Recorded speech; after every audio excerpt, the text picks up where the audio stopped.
a magazine can never just be a magazine anymore. That world is over.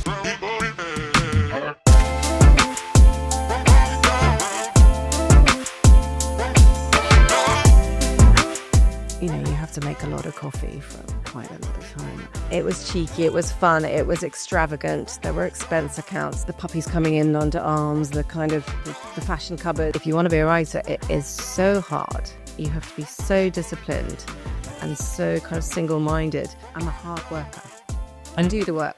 And because we were doing quarterly titles, not a monthly title, I actually ended up getting really bored. Really? Yeah. They are left to do their best work. And until that work is not being done, you know, when there's intervention, they're trusted, they're delivering, and they're learning.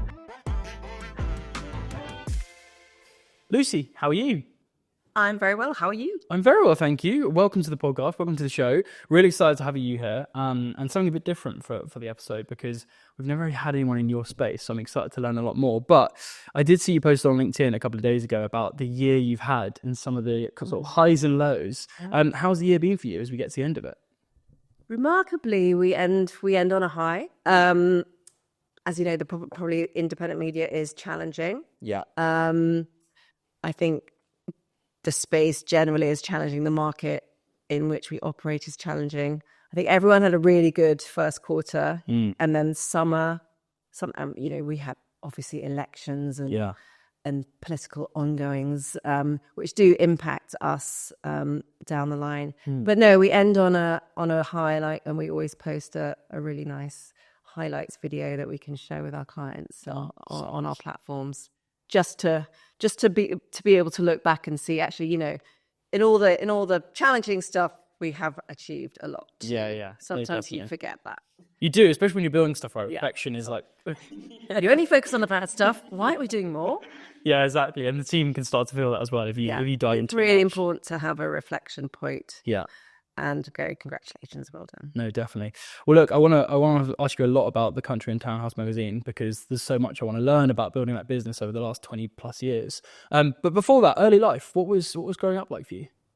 I literally went to the school next door to your office. Oh, really? In my primary school. No way. Yeah. So I grew up. I grew up just by Putney Bridge down the road, and in a beautiful house. Parents got divorced. Then moved to a less beautiful house with my mother. I had a very stable, pretty normal upbringing. Went to, as I say, the local state school, and then got into St Paul's Girls' School, which is quite an academic powerhouse in Hammersmith, where all the other girls had been to prep school, apart from me and a couple of others. So you go in them with a very insecure about your own abilities when everyone else has learned Latin and Greek and French and you haven't done any of that. But it's a school that nurtures you. So I found my academic feet a few years later, and through sport, I was quite sporty at school. And went on to do obviously A levels, and then started a university career at Edinburgh to read Spanish and Latin. Didn't get on with it at all. Left, took another year out, and ended up at UCL to read classics, Greek and Latin. I'd never done Greek before. Amazing. So I started that at age 19. Fantastic. You mentioned like obviously the academic side. Naturally, when you were younger, were you not academic but kind of let into that? Is that what you're saying? I was academic, but when you go to a school like that, you sort of don't know the meaning of it because everyone is, you know, there's levels of academic that sort of bear your mind. So however academic I was never going to be as academic as probably 60-70% of those people in there. But I did find my stride, and I found I found my sweet spot in languages. So I was able to learn, take my Latin to degree level, Spanish, French, German, and then pick up Greek. Amazing. And creativity, was that a big part of like education for you? Was that outside of education? Because what you do now, there's a big level of creativity to that. Does that kind of like feed into much of your childhood? I think what I do now is it brings an academic rigor and Greek and Latin is that kind of detail, accuracy. So, and language, it's how you put language together. It's a really amazing way in which you can learn how language works that you don't necessarily see in the Romance languages. So I think that structural basis of what language is, coupled with, storytelling, creative writing. Obviously, I really liked English. So and art. So yes, all of that combined, I think, is a nice sweet spot for me. But I never dreamt I would help start a business or do what I'm doing. I wanted to be a vet, or I wanted to, there was talk of going on to do an MA or a PhD, stay in the academic world. I looked at the Foreign Office. So lots of things I didn't know, which So no goals in mind when you were young, no kind of goal setting in that perspective? I was one of those, what do you want to do? I literally no idea. Yeah. But I think the world felt like, I have kids now, and I wouldn't know what, because the jobs probably haven't, as we say, they haven't been created yet. Yeah. Whereas if you come out with a good degree, it's on the art side, but classics is slightly different in that you could go into law, you could go either way, sure. And it's a bit rarer. So I guess coming out with a good degree, I could have gone anywhere, and as a kind of London-born and raised girl, we not really know what to do. The media landscape, it was, shall I go into the media? I didn't really know what that meant. So I literally got my first job, and from thence it flowed. And that first job was at Condé Nast? Second job. My first job was at an events company, and I lasted 6 months. I hated it. What didn't you like about it? I think my boss there was a lot of illicit taking of substances, and he was nasty, and if I stepped out of line or didn't do something correct, he would have me do things like type out the index of huge books. It's just a slightly odd thing to, like a school child. Write your lines. So the first job that you walked into. Yeah, it's terrifying. So I did leave, and then I applied to Conté Nast via the route that you did in those days, where you put your resume together. It goes into the terrifying HR department. And yeah, if you back in those days, if you tick certain boxes, you got an interview. And obviously with where I'd been to school and stuff, I was in a good position to get an interview. But I think that's hugely changed by now. Yeah. Do you remember the interview process? But do you remember the kind of feeling you had? Were you really wanting the job? I'm not sure. No. I'd never heard of it. My mum had been to school with quite a high-powered figure there, right? Who said, "Come and have a chat." So she introduced, or she talked to me about the business. And those businesses. So I knew it was legendary, but I didn't know really what. And I didn't read very good. I don't. Tatler was something my friends might have dipped into, but it was not my thing at all. It's very tough to interview when you're really young and those types of businesses. But you go in and you are monitored. You get through the first gatekeeper, and it was a formidable HR department. Right. But once they like you, and you can string a sentence together, you're then allowed to. You go into a pool of the jobs available. And I got one of probably the lowliest jobs. It was a startup department within Condé Nast, so it wasn't going to Vogue, it wasn't going to Chalet. It was probably better than that, dare I say, because there were 3 of them, and they were just about to launch a contract publishing department. So Condé style titles for clients. Right. So it was a very business focused. So you would win a contract with a high profile company or brand, and you would produce their kind of lifestyle magazine. Ah, I see. So I could learn very quickly on the business side of client work and editorial work without the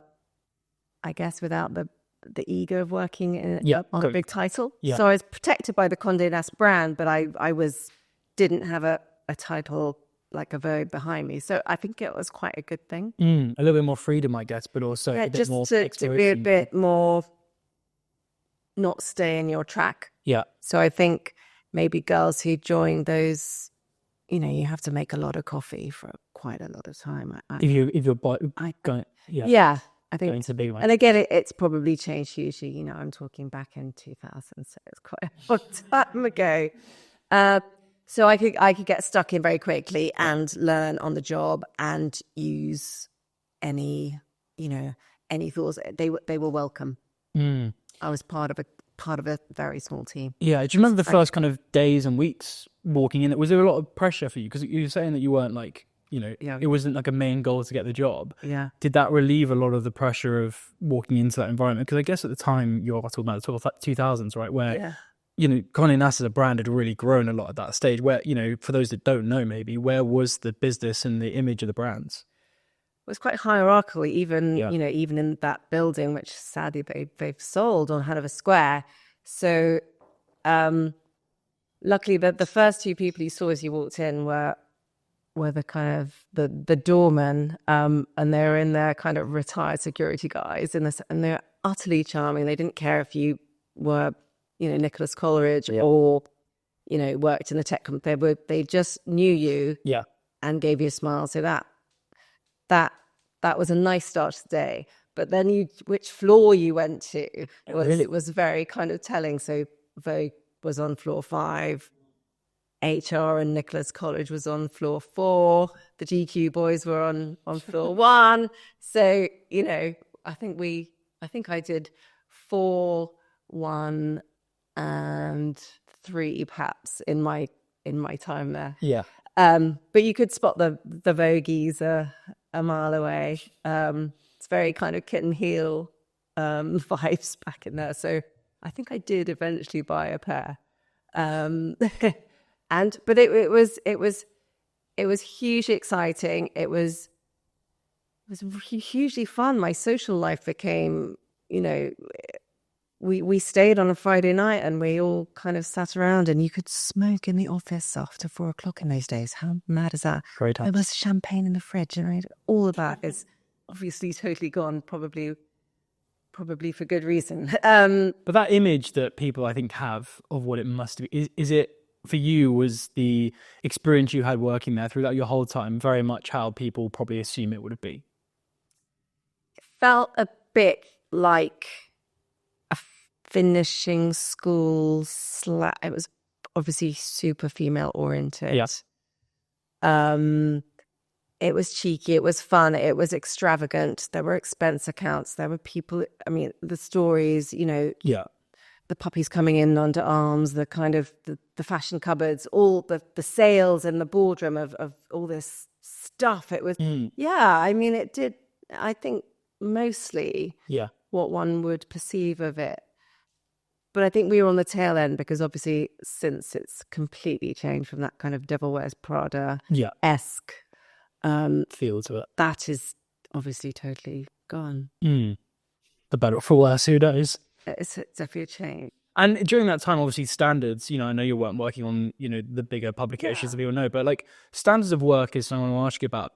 I'm sure there's lessons for you being your first actual role in the industry, if you will. But how did you find like the standard of work? Because it's creative, it's editorial, it's all these other variables. But, how did they maintain what good was? Because that's always something that, again, the perception I have looking outside and looking at film and all these things is you never really know what's good and what's not good. Do you know what I'm saying? So how was that kind of internally for you? Did you know, this is the direction we're going, or this isn't the right thing, or those sorts of variables? I suppose we were you're in a building that is about image and perfection. Yeah. There is no room to produce something that is not that wouldn't pass the kind of Condé Nast test. Right. And you're working with clients. So we had the whole Canary Wharf development. We had HSBC Private Banking. We had Tate. We had the Mayborn Group, as it is now. So clients that would demand, they're coming to you for the very best. And what we produce had to go through the Condé Nast management too. So we would have Nicholas Coleridge come in to look at covers with us. So, we had, while we felt like a kind of startup, we did have eyes were on us because we had to deliver the goods, and we had to deliver magazines that would pass Condé Nast muster, even though they were for clients. So we back in the day, again, there are extraordinary processes one had to go through. 3 pairs of sub-editors and editorial sign-offs at every level, and of course the imagery and the photography. It was all on trannies in those days. There was none of this digital stuff, but you could, every there was a person to do every job, and I almost thought that was very frustrating because I saw there was a lot of waste. Right. I felt like, oh God, Yeah. I could, this is. Would you kind of stay in your lane because there's so many of us type thing? Is Yeah. it always And because we were doing quarterly titles, not a monthly, I actually ended up getting really bored. Really? Yeah. That's interesting. Because what was your role? I haven't asked you that question yet, but what was your role? So I started off as literally assistant to the head of the department. Within 6 months, I became an editorial assistant. Within a year, I think I was a managing editor. And then by the time I left, I was deputy editor. That's quite fast-paced growth, no? Super fast-paced. How did that happen? Because I think I was one of the original 4. Right. And So legacy. I think I was a quick learner. So, and if you want to push to go towards, obviously I was attracted more to the editorial because it just feels it's more fun, quite frankly. And you come up with the goods and you come up with the ideas. Then, I had a boss who backed me, I guess, which would have taken 5, 6, 7, 8, 9, 10 years on another title. So Wow. I feel, and I was learning the business side as well, Right. through contracts, through how you talk to clients, how, all that professional side. Yeah, definitely. So I think I was really lucky, and I didn't have the ego or the arrogance of working somewhere that I could be a show off. I'm a hard worker. And do the work. Yeah, for sure. I mean, it sounds like it. But in that time, you're saying you got bored, even though you're doing all those things. So how did that come about? Because there was someone to do everything. There was right. There was a lot of staff. Yeah. And I knew, and when subsequently, obviously over the years, they have cut a lot of stuff, and that I could see there's just too many people for this thing. How I just like, oh. So my mind started to wander. But being there, do you think there's one almost variable that makes Condé Nast so successful, or made them so successful when you were there? Was there something that inside of that you can only understand once you're there? But was there an element that made them? Obviously, they've been a powerhouse for a period of time now, but could you see that being in the root? Yeah, you feel it, and when you walk into a certain room or the boardroom, there is there's a sense of propriety, there's a sense of how you do things, there's a sense of properness, there's a sense of professionalism. You go down and they've got the whole photography archive that you can look through. They have a librarian who sorts it. There's a real, wow. There's huge amounts of incredible stuff there. And I just watched the film Lee the other day. Obviously about Lee Miller, the photographer, who was a British Vogue photographer on the front line. Like, they did extraordinary things. Yeah. So, in those times where those companies had real power to shape the narrative, to break stories, to catch that cultural zeitgeist, they were it. And now, because we're all so splintered and everyone's they can't have that cultural cachet anymore. Interesting. Is there one major lesson you had from your time there? I think it's really important to have fun, and to to have friends in the business. So you know, my old editor's the godmother of my son. Oh, really? We still have a WhatsApp group called When We Were Young. And we're all doing different things now. And so I feel that's what I mean when I said it felt a bit like finishing school. Right. That camaraderie, that we're in it. Yeah. We were a startup. We were slightly winging it, not sure. You know, we didn't have the structures of a big magazine. We were creating it, and that was exciting. So having that real "we are in it together" thing is a really nice feeling, which goes on to help when you're creating your own thing. Yeah, definitely. And so your mind started to wander away from Condé Nast. Literally, I mean, we only had just started to have email there, if you could imagine. Really? Yeah.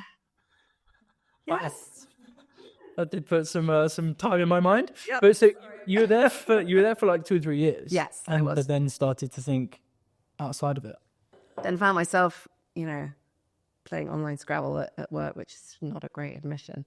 I had a fancy. I grew up loving horses, so on the internet, you could, which we did have, very basic back in those. I started. There was no Google then, obviously. Looking up ranches in Montana, and I got a list together of 10 ranches in Montana, and I sent all of them an email saying, I really love to come and work for you. And I got one reply, and then I ended up going out there for 9 months. So did you not think that staying at Condé Nast was a future? Did you just sort of think, I've done what I wanted to achieve? You've achieved so much in a very short period of time, right? So was there not an element that thought I could go further? Is that why the kind of mind wandered? So a lot had happened in those 3 years. Right. From a very small nuclear, 4 of us. Okay. The department got to 15, 20. Wow. A new kind of head of department, very punchy woman from Fleet Street, came in to run that department, and the whole thing changed. It didn't feel fun. It felt a bit scary. Right. She brought in. I think she really enjoyed men, so she brought in a lot of men. Mm-hmm. Obviously, no problem with that. But it changed the dynamic. I know, like a lot, changed right? When you're hugely from this kind of startup to this department that felt where I was given the opportunity to stay and step up. Yeah. But I wasn't enjoying it anymore, so I took a risk and. Feels like fun, enjoyment, and happiness is a massive part of your decision making, though, right? Which is super important because many people don't do that. They stay in the job too long. They go and work in the area when they don't actually enjoy it in those aspects. But it feels like for you, enjoying as much of something as you can is really important. I think if you're lucky enough, I think there should be no regrets in life if possible, and any decisions you make. Are going to lead to other things. So I don't think there's a bad decision because it opens up a whole other avenue. Maybe if I stayed, I'd be, I don't know. I was 26, 27, bored. I think boredom is not a great. So, and then what I was being offered were just for, I You was young as well. Like you can come. And you're young, you don't have the responsibilities. Yeah, exactly. And when are you going to take a risk and go and... So your risk was heading out to go work on a ranch, yeah. And what was that experience like? It was fantastic.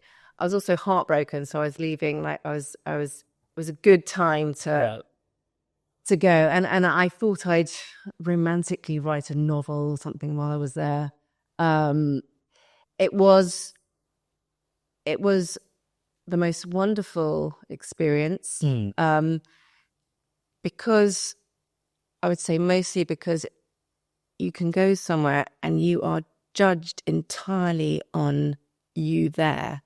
They didn't know where I went to school. They didn't know who my family is or where my contacts, like, you could just be you. So any relationship you forged was entirely based. So that's an amazing, nice right now. It just feels very peaceful, doesn't it? gift. Yeah. And then you become part of their setup, and you're, and you start to have the relationships, or the niggles, or the, all of that stuff. What it means to be involved with people, and that is a huge privilege. And I wrote for the local newspaper. It's a crazy place to live. What were you doing on the ranch? Were you working directly on the ranch in the day and then writing? What was the? I guess your equivalent of the ski chalet girl. I would cook and clean. I had lived in a little wooden hut, but I could ride out. It was a guest ranch. Yeah. So tourists would come in. Sure. You'd get to, hang out with them, make sure they're having a good time. And then when they weren't there, you could work with the horses. So I'd go up and, you can go camping for 3 or 4 days. I mean, it's the wilderness. Yeah. The nearest town was 40 miles away. 40 You had to borrow a pickup truck. I mean, it's every cliche you can imagine.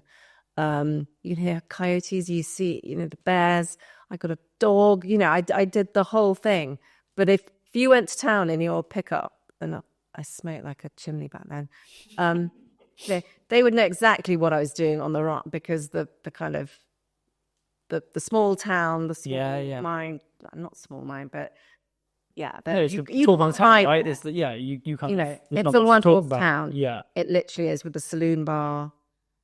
There's no place you can hide for a kind of London girl who can be anonymous. It's like, so I did consider staying. You were there for 9 months. 9 months, right? And therefore I get the weather in Montana changes on a sixpence. It can be, it can be super sunny, and then it can be, 8 feet of snow, and the ranch closes for winter. And everyone moves on to ski. And you came back to London then, or you stayed? I did it. I got a Greyhound bus to various places, and then went to see a friend down in Mexico. Oh wow, a little bit of like a bit of get away from the city type vibe. Yeah, exactly. She was becoming a foodie in Mexico, so I went to visit her, and then flew back home. And coming back home, were you coming back home with a plan? Coming back home with, what do I do now? What was that? I was a bit depressed, actually. I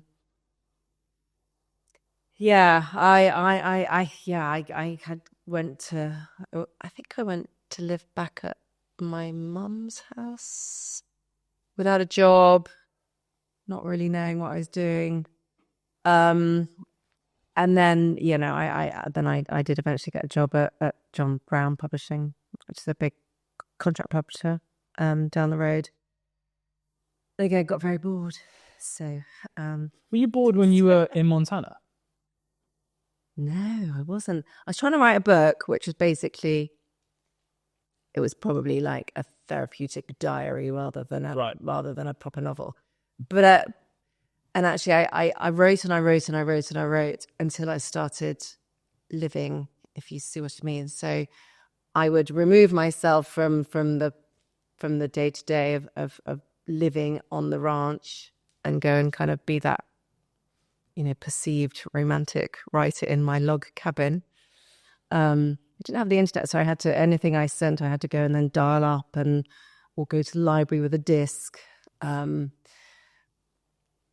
it struck me then that I started to become part of the world there. And then I didn't want to write so much. So I think if you want to be a writer, it is so hard, because you have to be so disciplined and so kind of single-minded, that I was starting to enjoy myself too much with the other people and my relationships and what I was doing, that I was having come out of a very end of a sad relationship where I really wanted to pour my heart out onto the page. I was beginning to heal. So I was beginning to enjoy those relationships I was making. Which means the writing can't happen as much. So I don't. Yeah. Did you ever finish that piece? No, it's dreadful. It was a good idea. Yeah. And who knows if it will be revisited or something else. I'm actually going to go on a literary writing week in Morocco in March with Alexandra Pringle, who was a big publisher. Now she's running these courses, and I think Alan Hollinghurst is going to be out there. So let's see. Take it back up, maybe. Yeah. Who knows? So you're back in London and you're working with a big publisher again. Yeah. And was that kind of I need a job moment, or was that a... No, that was I need a job. Right. That was I need a job. Again, I guess there was an intrinsic confidence that I would do something. I'd end up doing something, because I guess I proved to myself that if what I was doing wasn't working for me, that I needed to change it. Mm-hmm. So I guess I had faith, even I can't say that I did then, but looking back, that just working is better than not working, because avenues open and you're meeting people, and you're, even if you're deciding that is not for you, then it's, and I was definitely brought up with, it's easier to get a job in a job than out. So that was that, just get working. I imagine for you as well, this sort of boredom factor that sometimes seeps into your life. If you're don't have a job, it must be even more for you. Yeah. Do you struggle with just sitting around? Is that? Yeah, I'm really bad. Yeah, I've been told I'm too up in my head. Definitely need to give my brain a... Is that like ADHD, or is that... I don't think so. I think maybe it is. I don't know. I am. Yeah, I definitely, if I've been to see various people, they're like, get out of this. You need to be able to relax more. I am. Yeah. This is my biggest struggle my whole life, is just I can't sit around.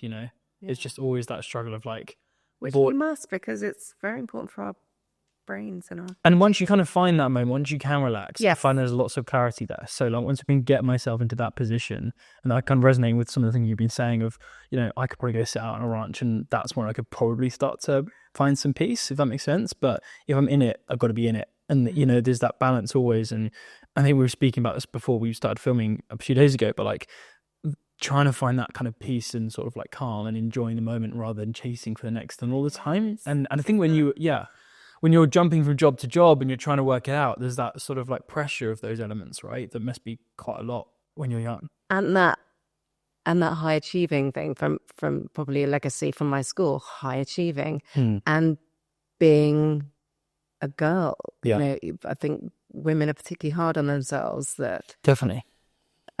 If you're not doing this, therefore you are not worth something. So we equate, that all needs unpicking, and I think it's quite destructive. But also, there's a secret enjoyment, a kind of perverse enjoyment in that as well. So I don't know. I still need to work it out. Yeah, for you, obviously, when you've come back to London, how old are you at this point? 27, 28? I think I was 28. Because again, the kind of age thing that people put in their head of like, I don't have a job, I'm 28, or I don't know what I'm doing, I'm 28. Like, I've got plenty of people around me at the moment who are going through that. I'm around that age. So people are going like, oh, I don't know what I want to do in my life. And I've always, I've been quite lucky that I knew what I wanted to do very early on, which is amazing. Great. But also I had a very simple plan at 17. It was try and build a business by the time I'm 30. If it all goes wrong, terribly wrong, I can start again. That was all I had as a plan. That's so rare. Which was really nice. And I was lucky to have that mindset. I do think that it must be very difficult if you don't know what you want to do. But for you at that time, was that kind of pressure of where you're at, what you're doing, where you were, having Condé Nast behind you already, was any of that playing into your mind? Yeah, I think so. Because again, are you defined by where you're at, where you're working, what your pay grade is, what your job title is? Yeah. I think the Montana thing was so good because it eliminated all that. But I could still excel. Yeah. Just that's why this need to excel. I don't know. I think it's just intrinsic. A lot of people. But what that Excel looks like can be many, many, many different things. The joy of going through the 20s, 30s, and 40s now is like, I don't have those hang-ups that I obviously Really? It's just there's like freeing. There's a real relaxation. Yeah. And also I think the best is yet to come. Like I think I've got a whole other thing ahead of me. Amazing. So it's that 28-year-old. She still didn't really know what she wanted to do. But I think she figured that it would be okay. So you were at the publishers for a little while, and how long were you there for? Do you know what I was doing? I was like literally looking at yellow pages and making sure that it was all correct. I mean, it's just like mind-numbingly. Gosh. But again, I got to know the people, and they said, they identified that I probably could do more than that. Yeah. But do you want to stay? No. So I think I went off to Calcutta for a few weeks to look at a charity out there. And I wrote a piece for The Independent. Right. So that was my first kind of nicely published piece. Yeah. And then I got a call, or then a Condé Nast contact, our old book reviewer contact me and say there's a maternity cover to be editor of this local magazine called The Resident in Chelsea, which was 6 months. So I went to meet them, and I got that editorship, which was exciting. I mean, it was a local magazine, very well regarded in Chelsea. It had that funny cover with all the illustrations of basically estate agents, I think. But what I eventually did there for 2 or 3 years was to bring that Conté Nast sensibility, or that quality, to what we then developed as a portfolio of local glossies for London. Right. So we transformed The Resident to be more kind of high-end. Was that all within the 6-month period? No, you really did achieve. So I then got a permanent position as an editorial director over. Wow. I think they had 3 titles, and by the time that business was sold, I think we had 7. Wow. So my best job ever really was, so this is my I guess I have a history of starting magazines. Like at Conté Nast, we started from a blank page, which is like incredibly creative thing to do. But my beat, I had the Chelsea one, but then let's do one for Notting Hill. So I had Notting Hill as my inspiration to create a magazine. And that was the most unbelievable fun of being out on the streets of Notting Hill, like getting to know the Portobello market traders, as well as the Nick Joneses of Soho House. And I think the Portobello, the Electric Cinema had literally just opened. It was that groovy time. And it was it's got having its moment. But it was what I love about life is the high and the low. Like you can go as grungy and down, and that's what Notting Hill is. It's got the edge, and but it's also got the huge wealth. So to bring that together was, I mean, I wouldn't get away with it now, but I think I can't remember the column I had, but it was literally, I think it was based in the men's public toilets. I think I did get a few complaints about it. So we took a few risks, and some of the sales staff, I mean, like, they're crazy people, salespeople. But we had some good times. How are you building a team at this point? Because I imagine that was a slightly part of your role, about bringing kind of people together and bringing writers and photographers, etc. Like, how are you approaching that from all the experience you've got today? Were you a part of that process at that stage?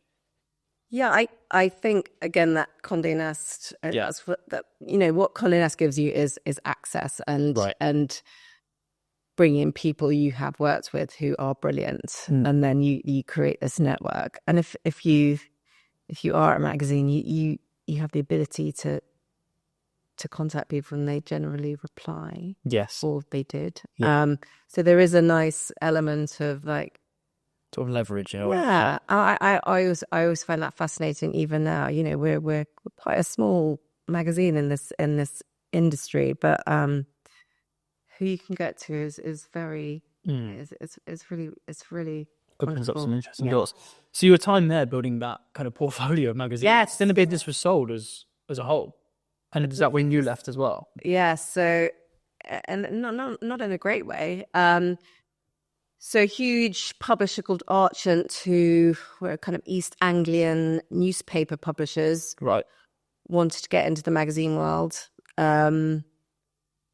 So I think they basically approached the MD and said, either we buy you or we destroy you. I think it was something around. This is the quickest way for them to do it as well, right? Yeah. In terms of like, like you've got more money and power than us.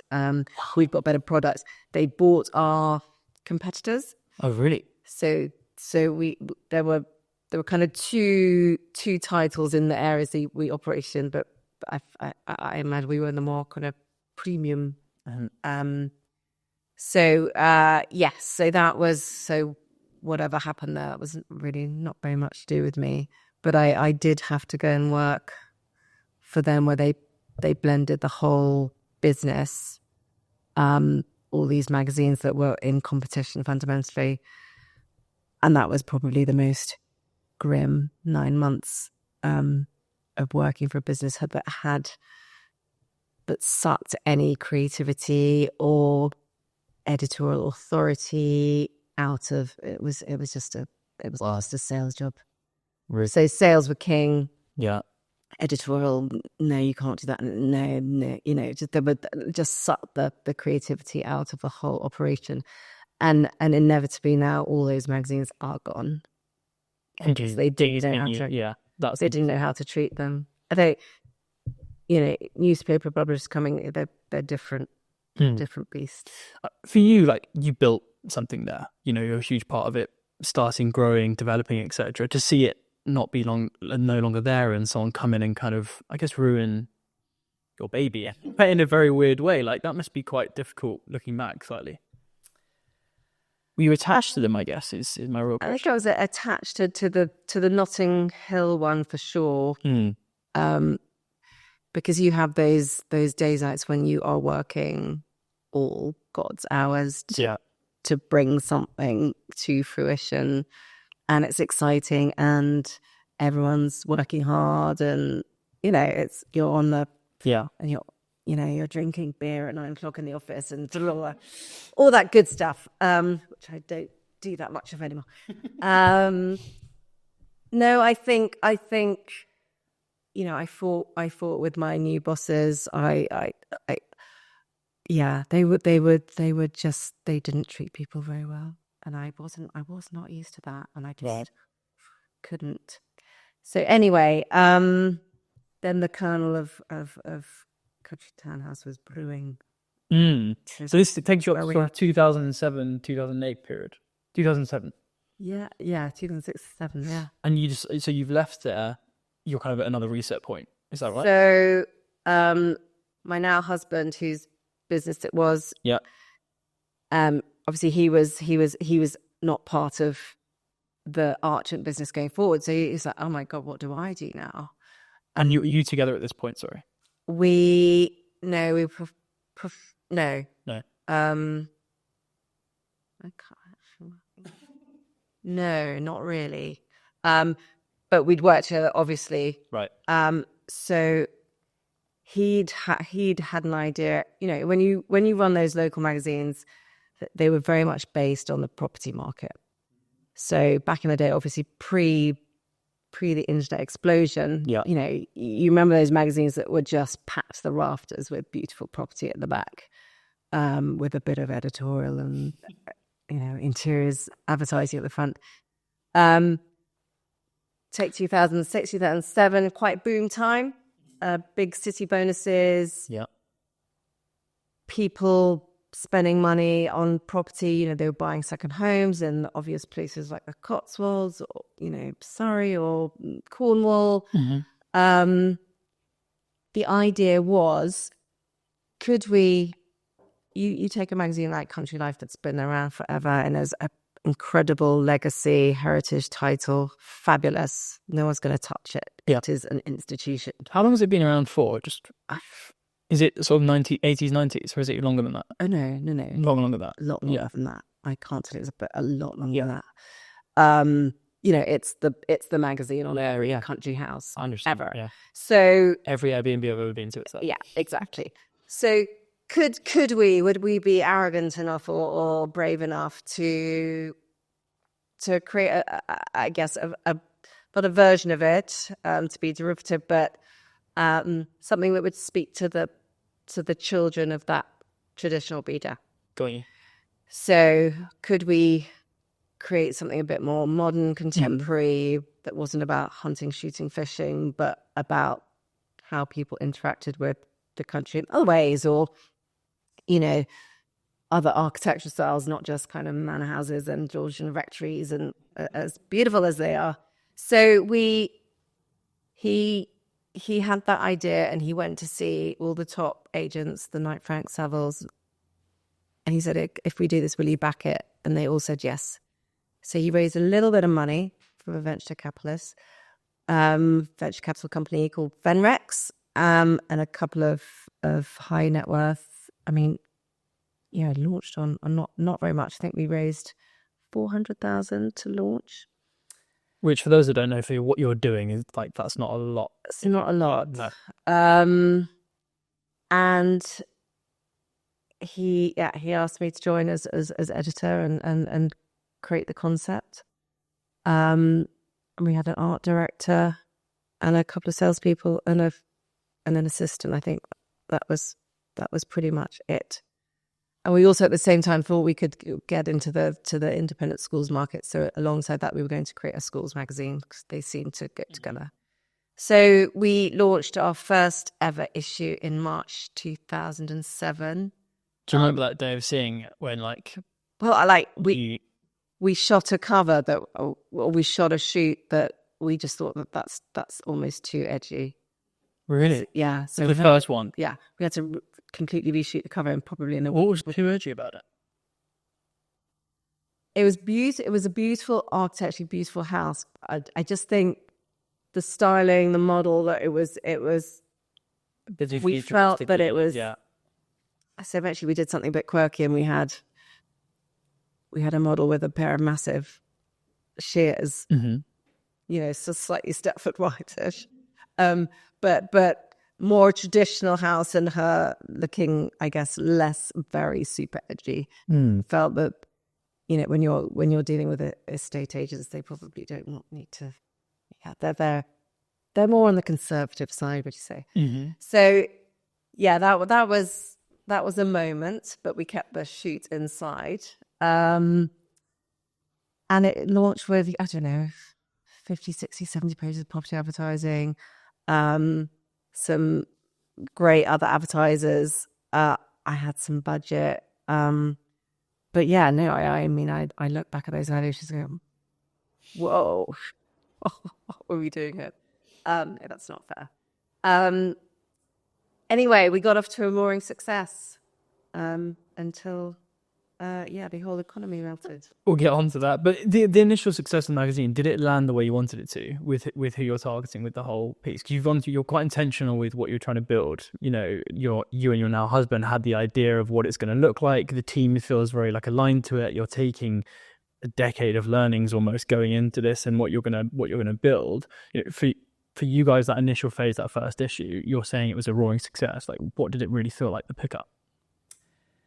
So our business model, and which is I think has stood us in great stead, and where the kind of retail model of magazines is on a free fall, I guess, was to do this free distribution to the top end of London market. So you have your sales pattern. Like, we are delivering. You can do this via distribution companies. We are going to deliver a beautifully written, beautifully crafted, engaging magazine to the best houses in London.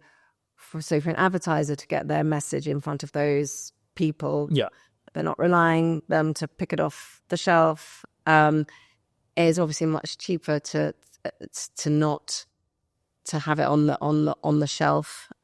We did it with no marketing budget. I mean, we've never marketed ourselves at all, which could be to our touch for a spell. You have a controlled circulation, so you know how many you're printing. You know the houses you're going to. You don't know exactly who lives in those houses, but you can make an assumption that these people are going to be engaged in the kind of things you're writing about. So I guess our measure of success was that repeat advertising. Yeah. So we were growing that, so therefore they're obviously getting something from it. Yeah. So they're going to continue to invest in it because. So, but my whole purpose was like, can we deliver a Condé Nast, style? I don't mean as in copying, but that again, going back to that quality. Yeah. To that local market, so they feel they're getting something that is not a pamphlet, that is not a throwaway thing, but actually has writers they recognize, has photographers they, giving them the details. Well, the details all match up and resonates with the right people. Yeah. It's really important.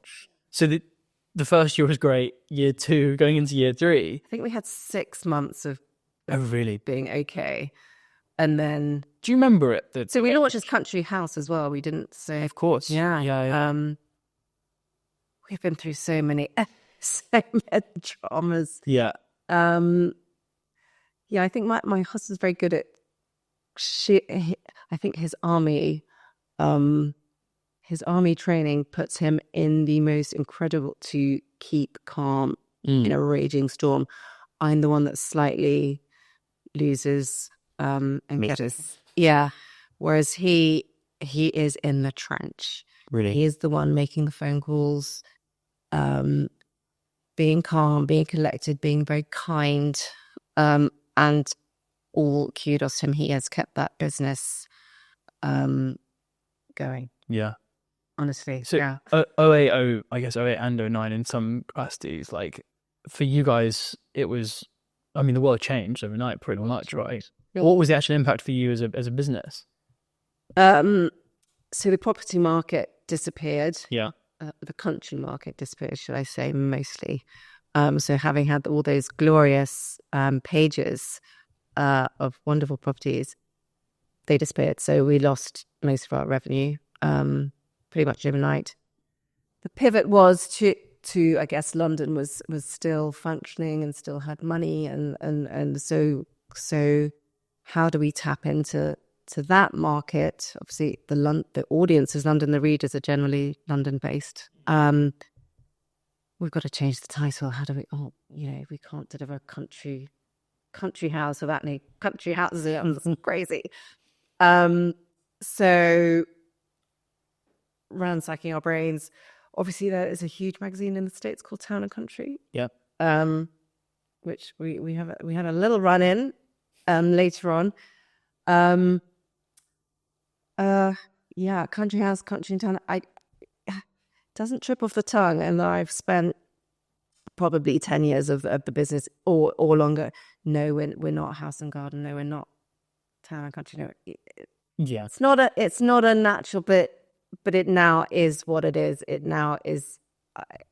The brand can stay. It was never something that I loved. I don't think it was by necessity. It was from survival that we had to bring in that urban element to attract an advertiser base that was still functioning at that time. Otherwise, we game over. Yeah, and then taking on some more investment. Was there a moment in that period where you realized you guys were out of the woods? Like a lot of people that went through that 08, 09 chaos, and obviously now people have had things like COVID where you all of a sudden turn around and go, oh, things are kind of back to normal or whatever. Was that moment for you guys? Did you ever feel, okay, we're kind of stable now, we're feeling much more like we want to feel? I think it's really hard to feel, because you're only as good as your last issue, or as your last month of revenue, or I don't think there's any resting on, you don't have that as a business. I don't think you have it ever.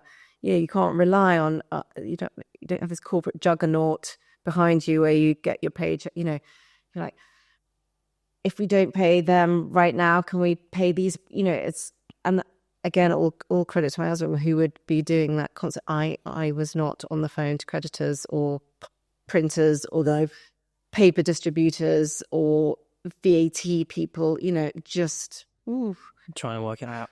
Yeah, it is. It's like a massive jigsaw. Yeah.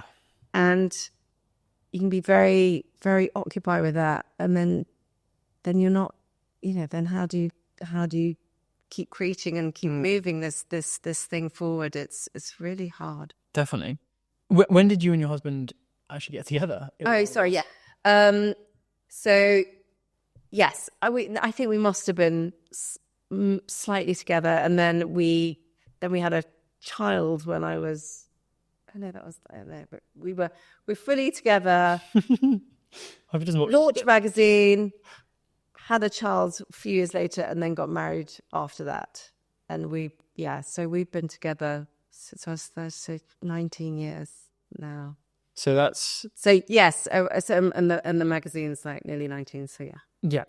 And because going through, building a magazine, all these variables, woo. Yeah, like how do you guys balance that relationship? Like you're working. It sounds that you have very different roles within the magazine. We absolutely do. And that feels like a really important part of a partnership, that you're separated in that way. And you both got your skill sets. Tell me about how it works. Again, it's one of those things that we know no different. It's been so long. I know I can be incredibly annoying to him. And vice versa, but somehow, we're still here. We're functioning. We're happy. But it is to say that it's not that we don't talk about work at home is absolute rubbish. We talk about it a lot. We have been through some hellish times with the business, and all credit to him that he has not lost the plot, whereas I might have definitely lost the plot.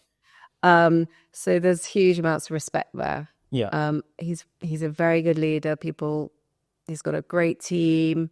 So yeah, and he will fight tooth and nail for this business in the most wonderful way.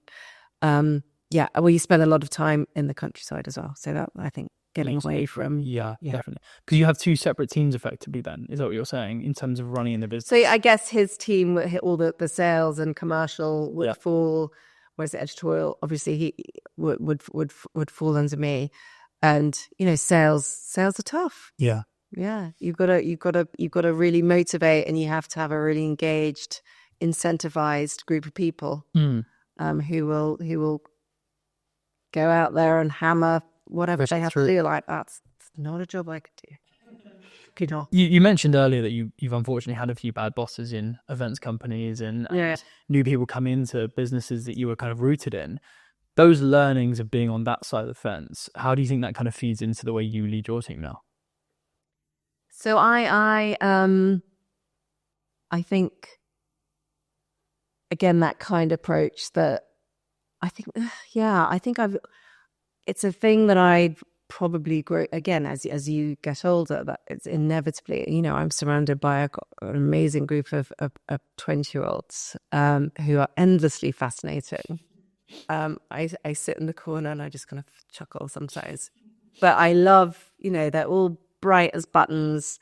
And I make sure, I will take each of them out for lunch, whether it's once, I don't know, probably not more than once a year, but I will spend some concerted time with each member so they feel that I am approachable. I'm very approachable. Yeah. But also you need to maintain a little bit of, I don't want to be down going out with them to the pub. They wouldn't want that either. No. So it's that respect of being able to have an open relationship with them, that when they need to come to me, my door is 100% open and I will back them all the way. And also having a bit, I want you to learn from me. I want you to follow, but yeah, it's, and I think management, it's not a natural skill, and I'm not sure if I could probably have some more training, but because I work so hard, I can probably miss those of things, but when it matters, I will be in the trenches with them. Yeah, I mean, so does that feed into the cultural? Because culture is a big thing now, right? Like, I started my business in 2013, where unfortunately back in the day of when I started, there wasn't really this thing as such, particularly in my world with culture. It was kind of like, you work for a business, you work really hard. And I think the scales of the way that teams and employees were treated has changed a lot since things like the pandemic and where we are now, which is definitely for the better. I have my own concerns around like how people at the top will then have repercussions of that, but we'll get on to that another time. But I think that, the culture for what you're trying to create, because you are bringing in young individuals, people who are starting their career, you've got so much experience and knowledge. How do you find you kind of create the culture that you think is right for the magazine and the business? Oh, that's a very good question. I think, well, coming out of COVID has been a huge concentration on that, of how the people are the engine of your business. And unless they are happy and motivated, then you don't really have a business. Yeah. And your staff attrition rates are quite high. And finding the right people and hiring people is, for a smallish business, is time intensive, it's resource intensive. You don't want to bring people on who then 6 months later go see you. So we've had a lot of, like, my creative director has been there 6 months after I joined. So we have some of the original members of the team still.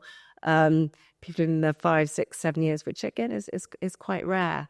I think, again, the COVID shift of becoming more conscious of these things, really important, putting your staff's welfare as part of your offering, and that was part of the decision to become a B Corp. Yeah.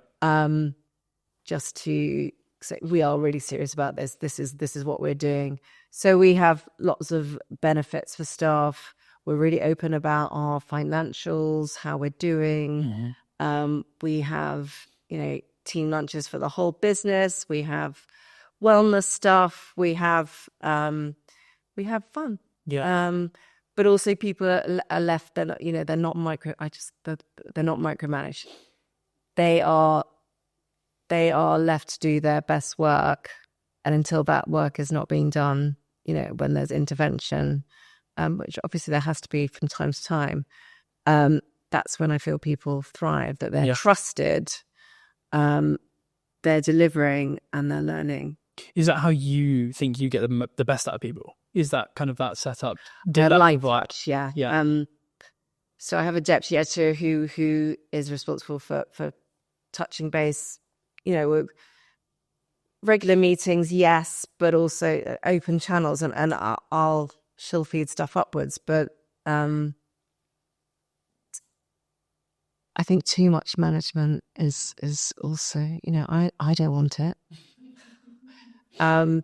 We can't afford to have it. We're a smallish, nimble team. Yeah. You can get bogged down with all these kind of bureaucratic stuff, but they must know that I am there for them when they have an issue. Yeah.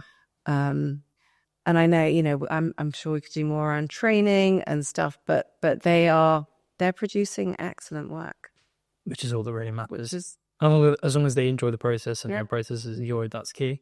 How do you feel how do you think the business has changed now from where you are today? versus when you first started in terms of your approach to it and your approach to the work? Because the magazine's evolved. That's clear to see from the first cover to where we are now, and the team's obviously changed and developed. But like the learnings for you in terms of, or the style that you have in terms of, being the editor, working so closely in the business, having that kind of connection to it. What's changed for you? I think like we touched on the culture.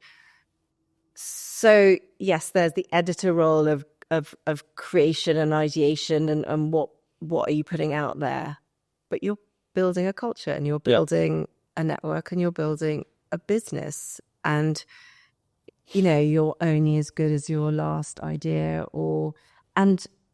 The magazine might be a kind of portal into all the things you as a magazine reader might not see. So a magazine can never just be a magazine anymore. That world is over. Yeah. So it's about brand. What do we want our brand to be known for? And that, for me, is what can we do that means something? What can we do that has a conversation that is worth having? What can we do that feels purposeful, I guess. Everyone talks about purpose. It's another kind of buzzword. There's so many these words turn into buzzwords which become very annoying, but people need meaning. I don't want to get up every day and work in a world that's just kind of peddling expensive stuff to people who could. I'm not interested in that. Yeah. What I'm interested in is how people who work very hard, what they think about the world, how they want to spend their time, not their money. Their time is the luxury here, isn't it? It's like, how do we want to feel about ourselves? Where do we want to put ourselves in this world? And our time is very finite. Of course, a part of a magazine's mission is to entertain and inspire and give that, that escapism. But I don't want to do that vacuously. I want to have great things in there that might provoke, make someone change their mind or think about this. So we can get some quite punchy stuff in the pages. Do you think brand is like misunderstood as a concept? When people say we're building brand, we're developing brand, we've built a brand, like, do you think it's misunderstood? Do you think people get it wrong? Brand is culture and how something makes you feel. So I think people can get too hung up on brand and think about identity and IP and all that can come later. What is the essence? Sum up what you do, and then the brand is how you make everyone else alive to that. It could be in multiple ways. Brand is really important. We can't ignore it as much as we want to. We're surrounded by it all the time. We're assaulted by it, and there are good ones and bad ones, but how the good ones make you feel something, there is a real connection to you, and that's why we invest in them, and that is clever. I don't know how you achieve that. It just, I mean, you must have seen so many interact with the magazine over the years, and there's so many new ones. I know you guys do a lot of work with Polestar, for example. Yeah. Like the work you do with them, they're such a new brand, but they've got that identity right, I think, in many ways. But I've just seen, the work I do more in the advertising space. You see a lot of newness where we're a brand, we're developing it, and particularly in premium and luxury, the heritage comes into that, audience comes into that. There's lots of variables and I think that it's one of those. When people say I'm building a brand, I often go, what does that actually mean now? Because it's not just a social account. It's not just a, sales or website or followers or all these variables. Like it's me. Yeah. And I think that I just wanted to hear your perspective on it, because I'm sure you must have seen it in so many different ways. You once said, sometimes you only know where you're going when you've got there. Be open to the ride. What does that mean? I think we touched on that earlier. That's the joy of perspective, and that 28-year-old not knowing what the hell she's doing or where she's going. Yeah. That's okay. Because that career break I took afforded me to go, I was doing that, I've done something else, and I can now have a view on what I've done, and that's okay. I feel good about that. I think we're really hard on ourselves as human beings. I think we don't give ourselves enough kudos just for getting up every day and coming into work and bringing your energy and bringing your creativity. It is hard. Yeah. It is hard to make a living. It is hard to earn money, and you can't really take these things for granted. And we're very, very lucky to be able to do it. So we need to, and I still need to, sometimes just need to go, okay, get off the tracks a minute, look back. And that can be through a friend just having a remark to you, like, or you meet someone who's actually read something you've done or been impacted by something you've done, like, that's a moment that you can just go, all that stuff I've been worrying about and been very kind of tramlined about, it's having an impact. Yeah. And that's really exciting. And I think life is a journey, and unless you're learning all the time, you never reach the summit. How can you? Yeah. Because your learnings are going to change, and what you thought at 27, you're not going to think at 49. So what does it take, I guess, what has it taken from you to get to the point you're at today in all of that? Everything we've just spoken about, the kind of the first job, the Condé Nast, the going to, the ranch, all these variables, like, to keep moving forward and get to where you've taken. You've said hard work a few times. I'm sure that's going to come into it. But, like, is there been one variable that you would say is been the biggest thing to get you here? Well, if you start a business, unless you lose it, I can't walk away from this. There is no, of course there is a choice, but we're not done yet. Yeah. We've almost hardly started. We might be 20 years old, but what we're doing next year is a complete shift of what we've done this year. Yeah. So you have to keep yourself and your brain engaged and learning. It's just that I couldn't sit and edit a magazine for 20 years, the same thing. Just my role has changed. So I used to have 8 pseudonyms. I'd be writing the men's page or the health page, Tom Baker or whatever, I can say that now. And now we have some amazing people doing that. Yeah. And while I'll oversee it, I'm off doing, we're creating stuff for Polestar, or, we're going to be launching a literary festival next year. Wow. So that's what gets the kind of the brain firing on all cylinders, that you have creative opportunities to keep moving things forward. I couldn't be doing the same thing. And I think that comes back to why I left Conté Nast, or what, because I cannot sit and be bored. It's not within my wit to be able to do that. Yeah. So you just got. We don't have, you can't do that in your business where you've invested your time, your money. You don't want to see it fail. No, of course not. So what does the future look like then? You mentioned a few things. So is next year a change? How would you describe what next year is going to be? The human experience will become more and more central to people as the digital world encroaches everywhere. And brands create their own content. They're all publishers in their own rights. AI, my God, I was just, listening to another podcast about that, combing every book, every film. Yeah. It's going to cause people to, it could be in a really amazing way of what is the next phase of creativity for humans. But I think most of all, people are most happy with people. So that's when brands, that connection, and we talk about buzzwords, but community, right? Yeah, Community yeah, I and love it. community-driven brands are the most successful brands in the moment. Exactly. So I talked about a literary festival. That's a way to bring our physical, those readers who might engage with us on a page or through social or to somewhere else where we can actually talk to them. Nice.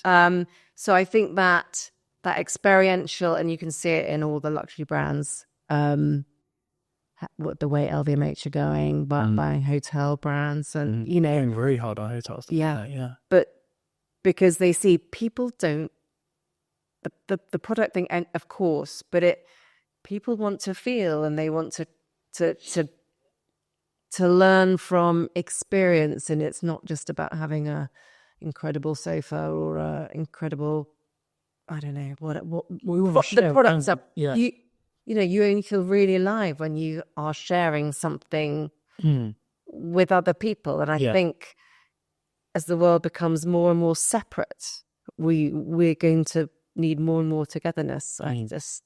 Especially what coming down the track. So creating physical experiences. So we've really obviously ramped up our events, and brands love events and they want more events. So can we use what we stand for, this kind of purposeful luxury, this luxury with responsibility and experience, but also beauty and joy and play. Yeah. How do we take that into to people a bit more? Amazing. Sounds very intriguing what you've got planned. So look forward to saying it. Lucy, thank you so much. It's been a pleasure to have you on the podcast and learn so much. I have many more questions, but we're going to run out of time. But thank you and congrats, because what you've achieved is nothing short of extraordinary for the time you've been doing it as well, and all the challenges you've had along the way. So a massive thank you for coming on, and I'm sure we'll catch up soon. My pleasure. Thank you. Thank you.